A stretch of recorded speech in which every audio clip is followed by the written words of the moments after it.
සුබ දවසක් සියලු දෙනාට.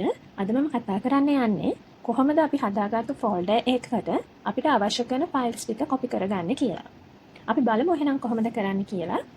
ඔයාලට පේනවා මගේ මේ ඩෙස්ක්ටොප් එකේ, ඒ කියන්නේ ඩෙස්ක්ටොප් එක කියන්නේ ඉස්සරහ තිරේ තියෙනවා ස්පෙෂල් ෆයිල් කියලා ෆෝල්ඩර් එකක්. මම මේක ඇතුලේ තව ෆෝල්ඩර්ස් දෙකක් හදාගන්නවා. ප්‍රධාන ෆෝල්ඩර් එක ඇතුලේ හදාගන්න ෆෝල්ඩර්ස් වලට අපි කියනවා සබ් ෆෝල්ඩර්ස් කියලා. ඒකට සාමාන්‍ය විදිහටම right click කරලා new ගිහිල්ලා folder කියලා දෙන්නත් පුළුවන්. මම මේකට දාගන්නම් word කියලා. නැත්නම් control එකයි shift එකයි එන්න කරා යබලා shortcut එක පාවිච්චි කරන්න පුළුවන්. හරි. ඔන්න ඒ විදිහට මම folders දෙක හදා ගන්නවා. ඊට පස්සේ මම මෙතනින්ම යනවා. මේ තියෙනවා මගේ locations ටික, මගේ computer එකේ තියෙන places ටික.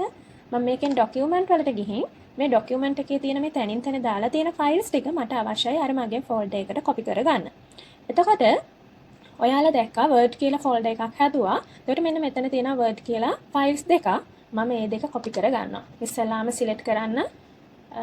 මම පළවෙනි එක select කළා. shift key එක ඔබාගෙන ඊට පහළ එකත් select කළා. right click කළා. ඒක උඩමයි right click කරන්නේ. copy කියලා දුන්නා.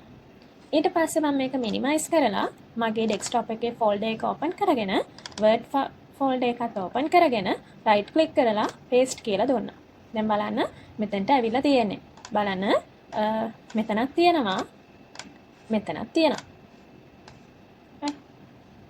දෙතනම තියෙන ડોකියුමන්ට් වලක් තියෙනවා මගේ Word ෆයිල් එකේ මේක තියෙන. එතකොට කොපි කරද්දී අපි අර ඔරිජිනල් ෆයිල් එකට කිසිම හානියක් නොවෙන්න තමයි වෙන තැනකට ඒකේ කොපියක් අරගෙන යන්නේ. හරි. අපි ඊට පස්සේ බලමු මෙන්න මේ PDF ෆයිල් ටික දාන්නේ කොහොමද කියලා. හරි. මම මේ ටික මෙන්න මේ විදිහට drag කරලා select කරගත්තා. ඊට පහලක් තියෙනවා තව ටිකක්.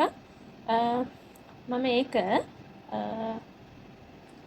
control key එක ඔබාගෙන click කරගෙන යනවා. එතකොට word file දෙක ඉතුරු වෙලා ඉතුරු ටික select වෙනවා. තැනින් තැන තියෙන කීපයක් select කරන්න ඕන නම් ctrl එක ඔබාගෙන ඒක උඩ click කරගෙන යන්න. එතකොට ඒ ටික select වෙනවා. ඊට පස්සේ මම මේකත් copy කරනවා. ඔයගලන්ට පුළුවන් right click කරලා copy කියලා දෙන්නත්. එහෙම නැත්නම් shortcut එක ctrl එකයි C අකුර. ctrl එකත් එක්ක C අකුර එබුවා. එතකොට මේක copy වෙනවා. ඊට පස්සේ ඔයාගේ PDF ෆයිල් එකට ගිහින් paste කරනවා. right click කරලා paste කියලා දෙන්නත් පුළුවන්. නැත්නම් ctrl එකත් එක්ක V අකුර ඔබන්නත් පුළුවන්. එතකොට මෙතනට ඇවිල්ලා තියෙන්නේ බලන්න. මෙතනක් තියෙනවා, මෙතනක් තියෙනවා.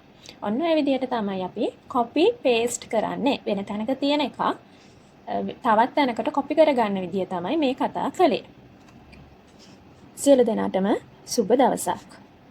ඔයාලට මෙම වීඩියෝ එක උදව්වක් වුණා නම් මගේ channel එක subscribe කරන්න, වීඩියෝ එක like කරන්න, share කරන්න.